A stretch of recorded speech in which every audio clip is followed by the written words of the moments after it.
And it's been a long journey for us to get here, and we still have a long way to go. But one of the most important lessons I've learned along the way is that the path towards our passions is the same for every single one of us, right? No matter what business you're building or what idea you're creating, choosing the path towards your passion is often the toughest choice that you can make. It's the hardest road that you can take, right? Because you've got to give up a lot and go through a lot to get to where you want to go, right? And most of us realize that it starts with sacrifice, right? Sacrifice. What are you willing to walk away from? Who are you willing to walk away from?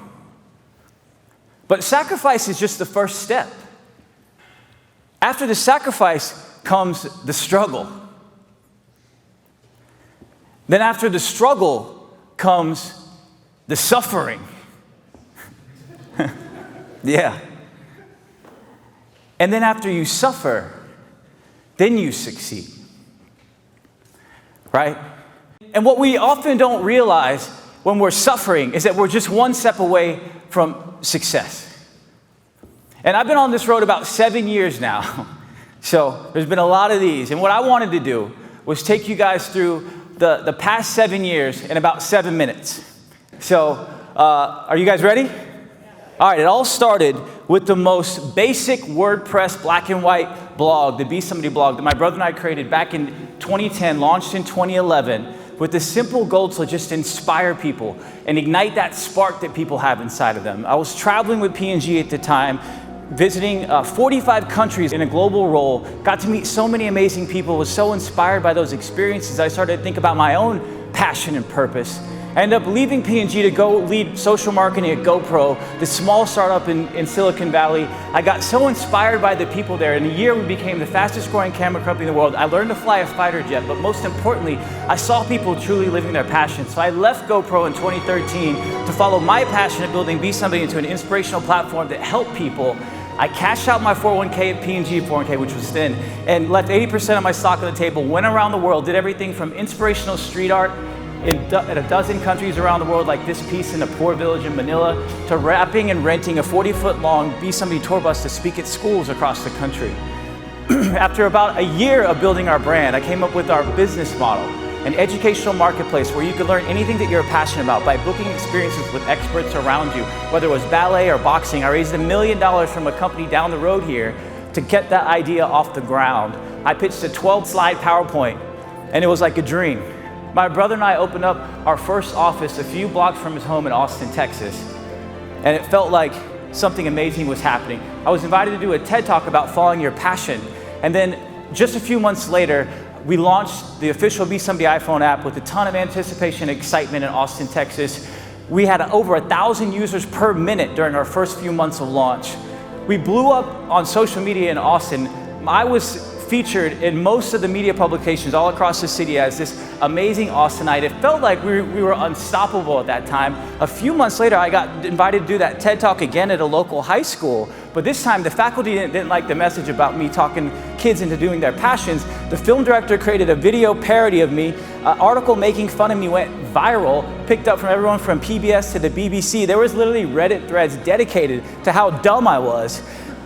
We started running out of money. User growth started to slow down. The landlords at our office sent me an email kicking us out of our office saying we didn't fit the community anymore.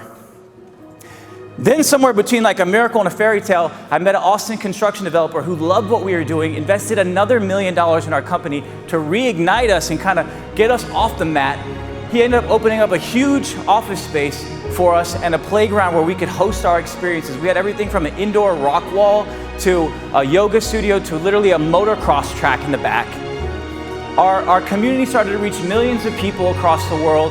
We had partners everywhere wanting to work with us. Entrepreneur magazine said that Besomebody would be the app to take over Facebook. You know, hopefully that guy's fired. Celebrities all over started trying to work with us, including Mia Hamm, the best soccer player in the world, women's soccer player. And just when it felt like we were on top of the world, you know, user growth started to go down, scaling started to become difficult, instructors started to steal from us, users started stealing promo codes. We missed the launch of our Android app because of me. Everything that was happening wrong was my fault. And then our CTO quit, which was devastating to us because we didn't have a backup plan. That same fantasy investor shorted us $200,000. I said, well, wait a minute, we have a contract. He said, screw your contract. Walked out. I haven't seen him to this day. I had to let go of 6 good people, downsizing the team. My girlfriend broke up with me. We'd been together for 4 years. Julie Edelman said we were a perfect looking couple. She was with me in the P&G days. And in a cruel twist of fate, that office that we had doing all that crazy things ended up not having the right zoning permits, so we got kicked out of that office as well. I was sitting on a subway in New York City wondering what the next move would be, and I run into the chief of staff of Governor Deval Patrick, the first African-American governor in the history of Massachusetts. He introduced me to the governor. I pitch him what we're doing. They both love it. So with my gut on a whim, I moved to Boston from Austin to work with those guys. We're sitting there thinking about how we're going to take the company. At the same time, we hire a new CTO, and within 2 months, I meet with every VC in Boston, top VCs, including Steve Pagliuca, the co-chair of Bain Capital, also the co-owner of the Boston Celtics. I pitched to him my idea for a pivot into Be Somebody Paths, which is skills training and job placement. He loves it. Pags is like, let's go for it. At the same time, I find out that my ex-girlfriend is dating someone way less cute than me. Shit, I started to look up. Then I'm speaking at New York Tech Day, and it happens to be an open casting call for Shark Tank. So I said, you know what the heck, let me go for it. There's 3,000 people pitching. I actually get selected. Within 2 weeks, I'm flown to LA to meet the Sharks, shoot the show. As soon as I land, I'm like, wait a minute, this isn't like a real investor meeting. This is not like the hundreds of VC meetings I've had. This is reality TV. The producers come to me with an idea to get the most ratings. I say, I'm in. Then back in Boston,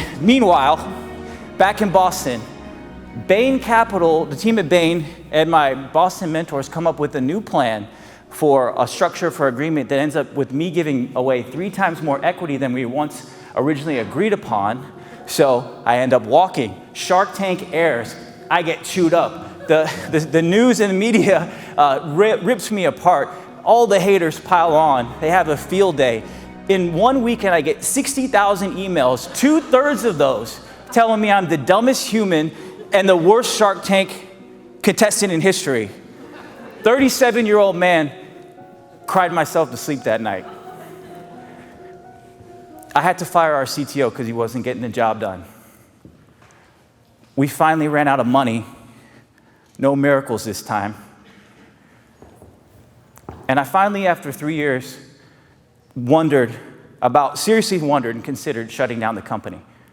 I went and saw my mom, and she said, Kash, do you really believe in Be Somebody Paths? And I said, yes, I do. So she emptied out her savings to help us keep the company going for a couple months while I came up with the plan. I spent the next 6 months researching everything in the job market and job projections.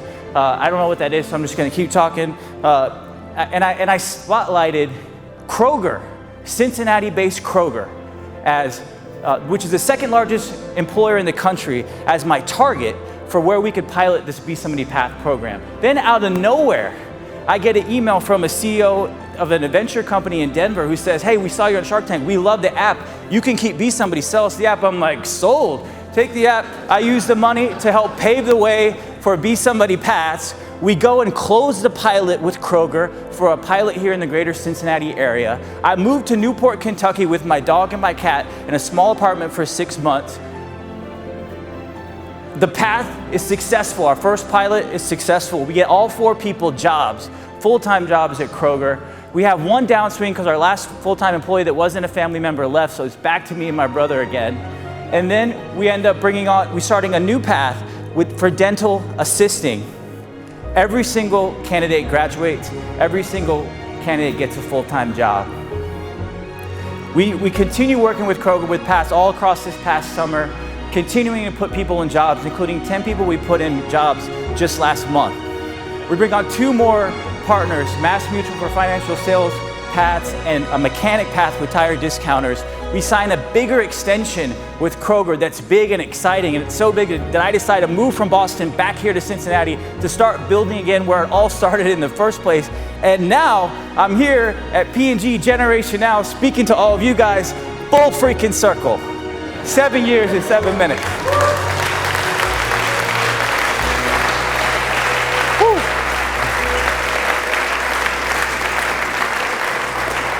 I know I need to get off the stage, but I always leave with three things. The first thing is, it's not going to be easy, but I do believe it's going to be worth it.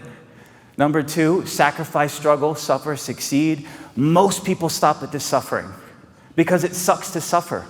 It hurts to suffer, right? Never realizing you're one step away from success. And I believe if you keep going, you'll get there. And I say that as someone who's not there yet. I'm still far from where I want to go, but I believe in it, and that's what I want to share with you guys. And the third thing is, everything comes full circle when you're following your passion. Today's just another amazing reminder of that. And it's those full circle moments that remind you that you're on the right path. So my advice to any of you guys on the fence or on the cliff, make the jump, be relentless, and keep going. Thank you, and be somebody.